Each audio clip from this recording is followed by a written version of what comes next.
تو آئیں ہم اب اس بات کو سم اپ کر لیں کہ ہمیں ان نمونوں کو اور حدیث اور قرآن کے نمونوں کو دیکھ کے ہمیں اپنے رشتہ داروں کے ساتھ معاملہ کیا کرنا ہے۔ سب سے پہلے لڑائی جھگڑے سے بچنا ہے، صلح کرنی بھی ہے اور صلح کروانی بھی ہے۔ قرآن کا حکم ہے وَالصُّلْحُ خیر۔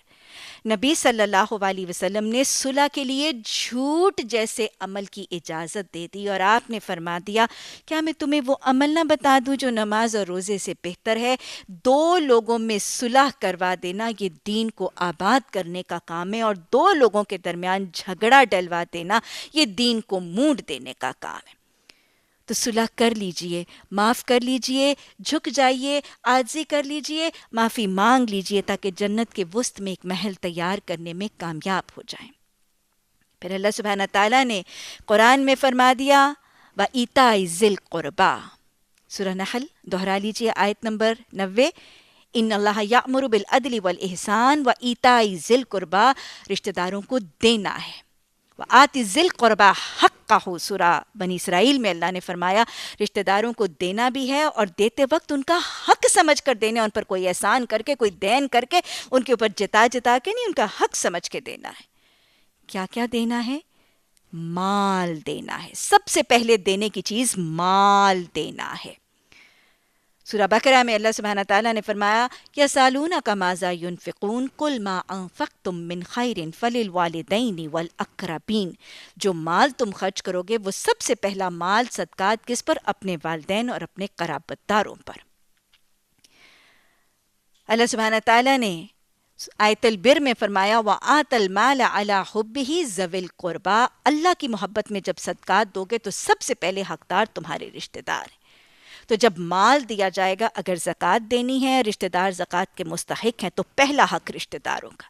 اگر زکوٰۃ کے مستحق نہیں ہے تو ان کو صدقات دیے جائیں گے۔ اگر صدقات کے بھی ضرورت مند اور مستحق نہیں ہے تو بھی تحفوں اور تحائف کی شکل میں ان کو مال دیا جائے گا۔ حدیث میں آتا ہے آپ صلی اللہ علیہ وسلم نے فرمایا تحابوا وتحادوا، ایک دوسرے میں محبتیں بڑھانے کے لیے تحفے، تحائف اور ہدیے دیا کرو۔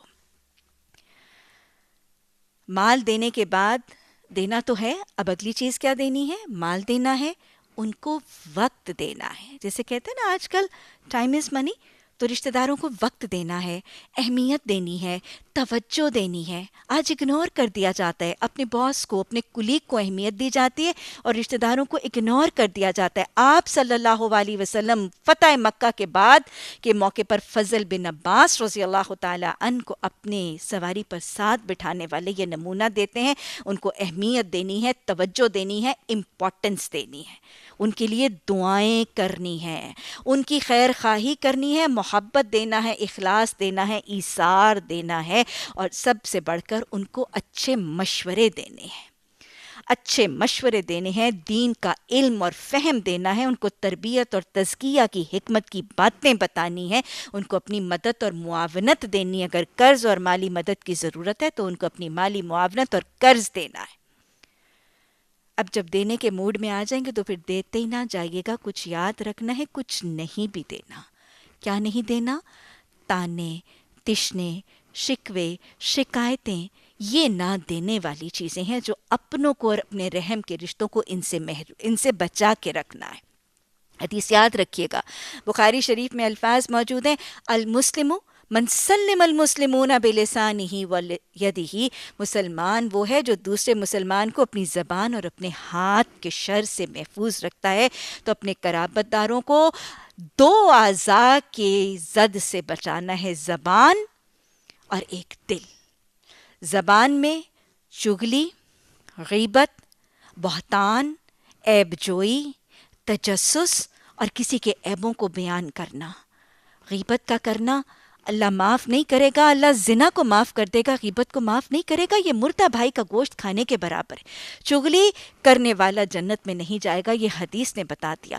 تہمت لگانے والے کی 40 سال کی نمازیں ضائع ہو جائیں گی، اور تجسس کرنا قرآن کے حوالے سے لا اور کبیرہ گناہ ہے، اور جو کسی کا عیب ہائی لائٹ کرے گا پھر اللہ اس کے عیبوں پہ درپے ہو کے اس کو گھروں میں ذلیل کر دے گا۔